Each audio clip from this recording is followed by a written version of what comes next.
For the first time since Russia seized it back in 2014, Crimea has officially run dry. Gas stations across the entire peninsula stopped selling fuel to ordinary people this week. Not because of some temporary shortage, because Ukraine's drones have systematically destroyed every single route Russia uses to keep the region supplied.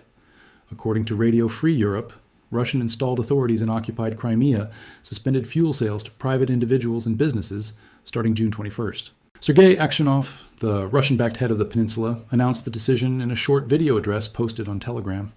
He stated plainly that fuel would now be supplied exclusively to state agencies responsible for essential services and security. No timeline was given for when ordinary residents might be able to buy gasoline again.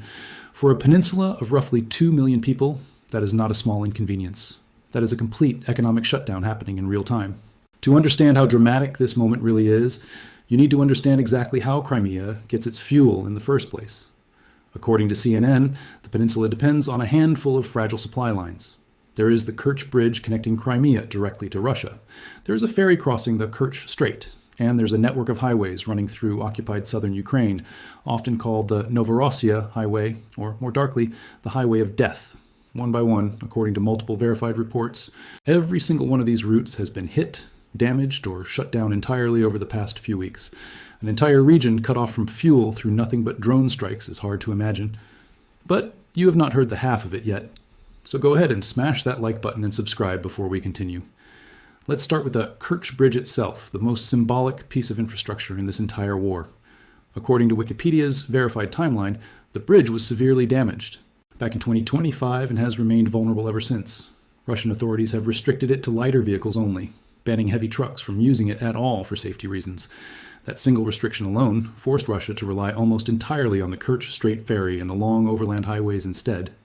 Both of those routes, Ukraine has now turned into killing fields for fuel convoys. Speaking of that ferry, here is where things get even more dramatic.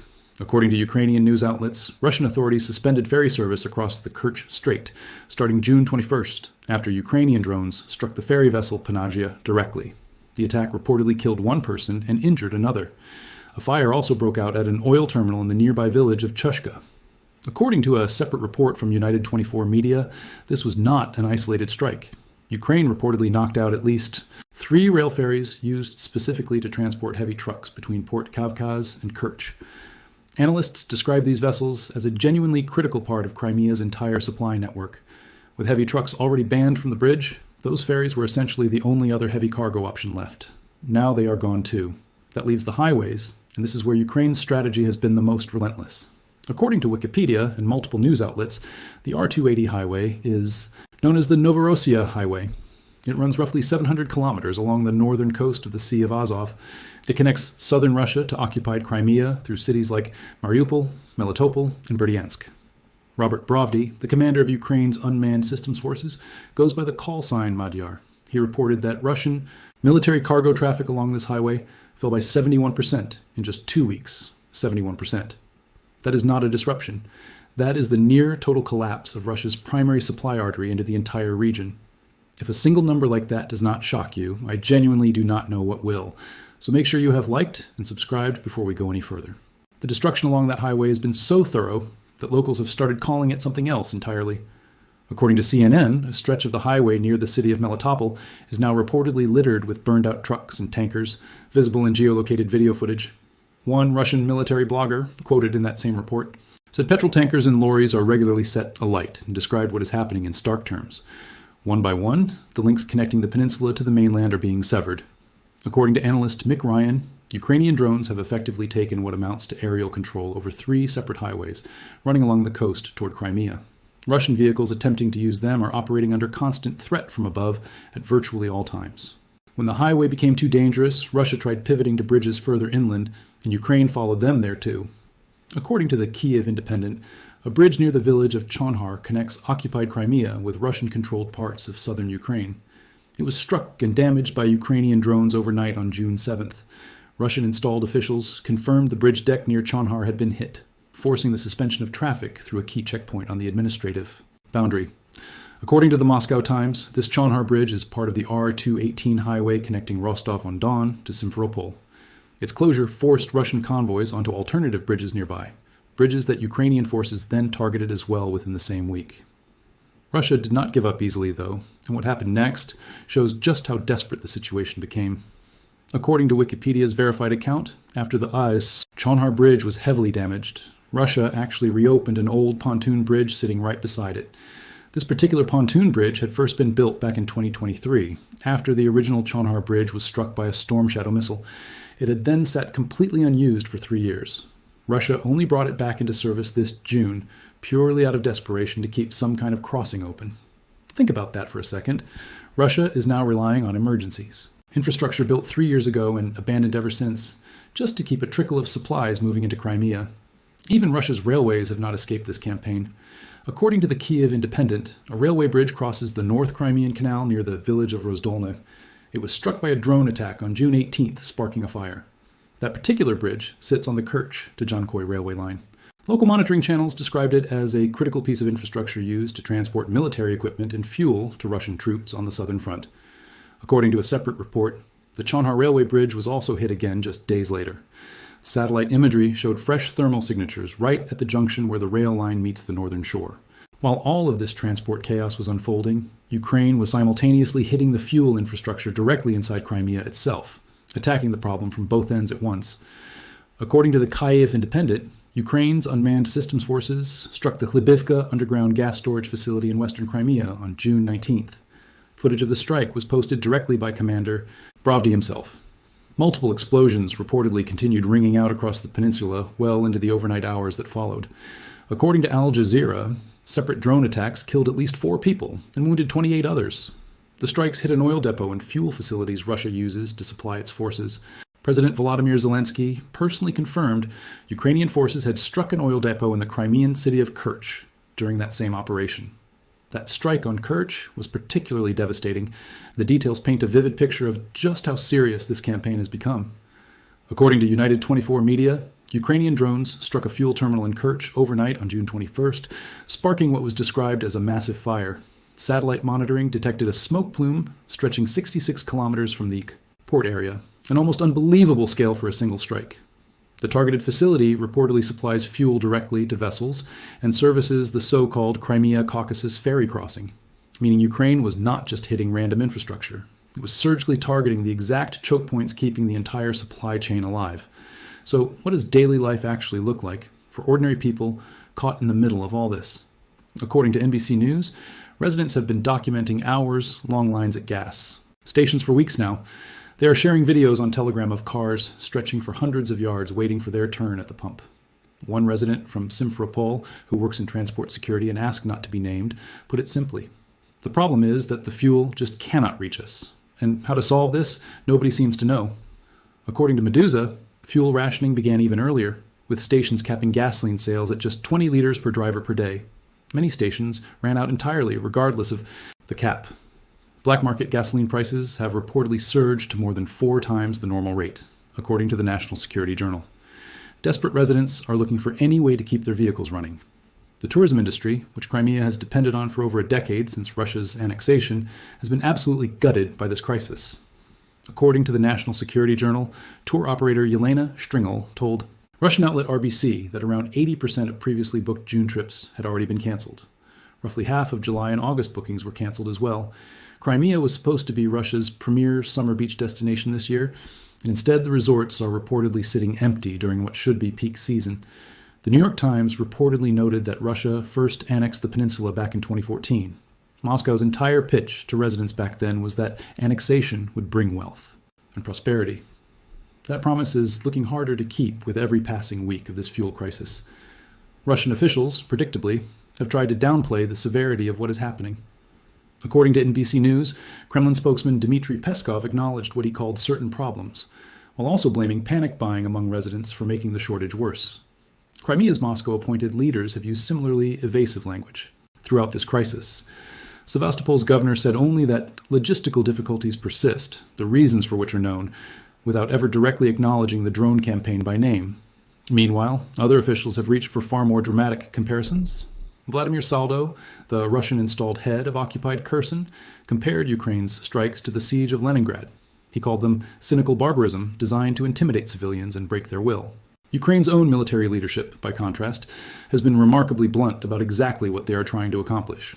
According to the Kyiv Independent, Ukraine's defense minister Mikhailo Fedorov described the entire campaign as a logistical lockdown. He said the goal was to systematically destroy Russian capabilities far behind the front lines. He said on June 17th that the strategy is turning the peninsula into an island. The goal is to deliberately isolate Crimea from the rest of Russia through relentless strikes on every supply chain available. Commander Bravdy echoed that same sentiment, stating Ukraine's clear intention to isolate Crimea entirely and prevent Russian forces from operating effectively on the peninsula at all. This is not random destruction. According to Ukraine's unmanned systems forces themselves, the strategy has three explicit goals: suppressing Russia's offensive potential, creating insurmountable logistical problems for Russian forces, and clearing pathways for even longer-range strikes deeper into occupied territory. The numbers behind this campaign are honestly staggering when you step back and look at them together. According to CNN, Ukraine's mid-range strike missions have increased 28-fold over the past year alone. Geolocated footage analyzed by the Institute for the Study of War showed real numbers behind this. At least 35 Russian trucks and other vehicles were destroyed near highways in Crimea and southern Ukraine in May alone. Researcher Clément Moulin identified 150 separate vehicles destroyed specifically along the Novorossiya highway. He openly admitted this figure likely represents only what could be independently verified, meaning the real number could be substantially higher. 20 separate trains, many of them fuel trains, have also been targeted since January 2026, according to that same analysis. What makes this entire campaign so effective is the specific category of drone Ukraine has been deploying. According to CNN, these are mid-range strike drones, typically hitting targets between 25 and 200 kilometers behind the front lines. That is an operational depth that traditional artillery simply cannot reach. Models include the FP-1, FP-2, Morok, Behemoth, and AN-196 Lyuti drones, alongside the Bars cruise missile. Together, they give Ukraine what one analyst called mid-range drone superiority over the southern front. Ukraine may not have conventional fighter jet dominance over this region in any traditional sense, but it has built something arguably more disruptive, a persistent aerial threat hovering over every single road, rail line, and bridge Russia depends on to keep Crimea supplied. This puts Russian commanders in an absolutely brutal position that has no easy solution. According to analysts tracking the situation, Moscow now increasingly faces a genuine dilemma. It must choose between prioritizing the needs of Crimea's civilian population and prioritizing the needs of its own armed forces fighting along the front. Every gallon of fuel that reaches a gas station for ordinary residents is fuel that did not reach a military convoy. Every truck destroyed carrying civilian supplies represents capacity. Russia cannot redirect towards sustaining frontline operations either. There genuinely may be no way to satisfy both needs simultaneously anymore. That strategic bind is precisely what Ukraine's drone campaign was designed to create from the very beginning. There are even unconfirmed reports suggesting the broader supply crisis has already started forcing real battlefield consequences. According to one assessment, Russian soldiers were reportedly forced to abandon positions on the Kinburn Spit after supplies there simply dried up entirely. Whether or not that specific account is fully verified, the broader trend lines are not in dispute. Multiple independent reports, multiple verified strikes, and multiple Russian officials acknowledging logistical difficulties all point toward the same uncomfortable reality for Moscow. The drone campaign is working exactly as Kyiv intended, and there does not currently appear to be a clear way for Russia to reverse it. It's also worth understanding just how recently this crisis accelerated, because the speed of the collapse is part of what makes it so remarkable. According to Medusa, the gasoline shortage really began intensifying back in late May, when drone strikes on the Novorossiya highway started disrupting traffic in a serious, sustained way. Yevgeny Belitsky, the Russia-installed head of the occupied part of Zaporizhzhia, made an announcement on May 29th. He said Ukrainian forces were deploying what he called a comprehensive remote mining system, in which drones drop explosive devices that detonate on movement along the roads. He reportedly asked drivers to limit trips unless absolutely necessary, an extraordinary public admission that the roads themselves had become unsafe for ordinary travel. Sevastopol's governor, Mikhail Razvozhayev, said at the time that gas stations in the city had run out of both AI-92 and AI-95 grade fuel entirely. Only diesel remained available, and only at a limited number of locations. The human cost of this campaign along the highways has been substantial as well, and it goes beyond simple inconvenience. According to Medusa, a Kamaz truck driver was killed on May 29th when a mine dropped by a drone exploded near the border between the Kherson and Zaporizhzhia regions. Saldo described the danger in blunt terms. He noted that mines were scattered across the roadway and along the shoulders, detonating on movement and posing what he called a deadly danger to civilian traffic, not just military convoys. That single detail reveals something important about this entire campaign. It is not just precision strikes against military targets. It is a pervasive, persistent threat that has made entire stretches of road dangerous for anyone, soldier or civilian, who attempts to use them. Officials on the Russian side have occasionally let slip details that reveal just how serious the internal panic has become. According to Al Jazeera, Moscow-appointed Sevastopol Governor Mikhail Razvozhayev posted on Telegram that fuel deliveries were being delayed. A planned petrol allocation to private motorists scheduled for that Sunday had simply been canceled outright. He stated fuel was available only for official services, essentially confirming in his own words that ordinary civilians were now at the very bottom of the priority list. Crimea's own tourism officials, according to that same report, predicted that millions of tourists who would normally visit this summer will instead stay away entirely. That represents a devastating blow to a regional economy that depends heavily on that seasonal income. There is also a broader pattern emerging that connects this Crimea campaign to attacks happening much further inside Russia itself. According to Radio Free Europe, Ukraine's drone campaign has targeted Russian oil refineries, pipelines, and related infrastructure well beyond just the peninsula. This has contributed to fuel shortages not only in Crimea, but inside Russian regions as well. President Zelensky has reportedly described these wider strikes as long-range sanctions against Russia, a country that largely finances its military effort through oil revenue. The implication is significant. Ukraine appears to be running a coordinated economic pressure campaign. This is not just a localized effort to cut off one peninsula, but a broader strategy aimed at choking the financial engine that keeps Russia's entire war effort running. This wider campaign has not been limited to fuel infrastructure either. According to that same Radio Free Europe report, Zelensky said Ukrainian forces had also struck several other targets. Maritime logistics used to transport oil in Russia's Krasnodar region, an oil depot in occupied Kerch, multiple military logistics facilities, and 4 separate radar stations belonging to Russian air defense systems, all within a single reported operation. Striking radar and air defense, assets alongside fuel infrastructure, suggests a deliberate strategy of clearing the way for even more ambitious strikes in the future, opening corridors that longer-range drones could potentially exploit deeper into Russian-held territory down the line. Even with all of this pressure mounting, Russian authorities have shown a clear pattern of trying to project calm even as the situation visibly deteriorates around them. According to Medusa, Crimea's Kremlin-appointed head, Sergei Aksionov, specifically asked residents not to stockpile gasoline and to refuel their vehicles as normal, a request that stands in stark contrast to the hours-long lines and 20-liter daily caps already in place at that point.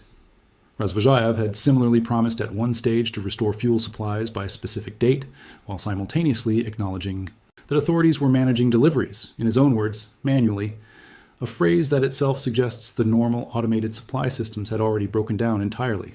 It is also worth noting just how unusual it is for officials this senior to even admit problems exist at all. Authoritarian systems generally prefer silence over acknowledgement when things go wrong internally. The fact that multiple Russian-installed officials across Crimea have been forced onto Telegram repeatedly, explaining delays, canceling allocations, and asking residents to remain calm, suggests the pressure from this drone campaign has become impossible to hide or spin away entirely, even within a tightly controlled information environment. So where does Crimea go from here? According to Ukrainian officials, the campaign shows no signs of slowing down anytime soon. Researcher Clément Moulin specifically noted that, contrary to some assumptions, the mid-range strike campaign is not losing momentum, and Russian countermeasures have not managed to offset the sheer increase in drone numbers being deployed.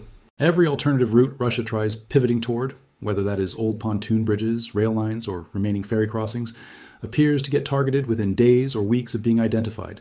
For 2 million residents living on a peninsula that Russia once promised would bring them prosperity, the reality 6 years after annexation looks like hours, long lines at empty gas stations, and a tourism season that simply is not happening.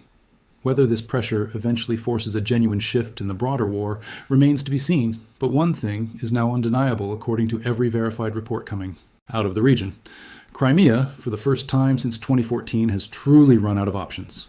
We will keep tracking every twist in this rapidly evolving story, so make sure you are subscribed with notifications turned on, because what happens to Crimea next could end up reshaping the entire trajectory of this war.